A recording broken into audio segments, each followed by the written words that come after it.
Well, we and the Seahawks are getting ready to get on a plane to head to LA for Sunday's matchup against the Rams. But before we do, we've got some numbers for you. I'm Jen Mueller alongside John Boyle from Seahawks.com. And let's start with the biggest number this week. And I would say 190 is a pretty good number for the Seahawks. Yeah, that's a great number. That's what the Seahawks rushed for against the Rams last time these two teams played. And it was a big reason why the Seahawks didn't quite pull out the victory, but were in that game till the end and played really well on offense. Seahawks have been running the ball really well for a while now. They're averaging 169.2 yards a game over their last 5 games. They need to keep that success up. These Rams defense is really talented. They've got great pass rushers. If you can stay balanced, keep that running game going, it's going to really help the offense. Well, and stay on schedule too, so that those pass rushers can't tee off on Russell Wilson.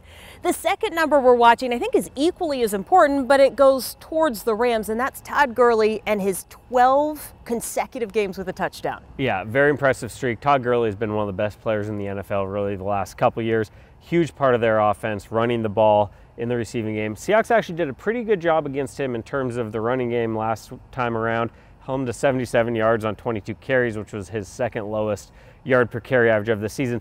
But he still found the end zone 3 times on short runs. So Seahawks' run defense has been kind of a mixed bag this year. They've, as I mentioned, kept some guys in check, but they've also given up too many of the big plays, which kind of skewed the numbers a little bit. So keep Gurley in check, and I think the defense will have a lot of success. Our last number is 1. The Rams have just one loss. It was suffered last week, and I'm curious to see how this plays out and in what way. Yeah, you know, they're going to come out hungry, I'm sure, looking to bounce back from their first loss of the year.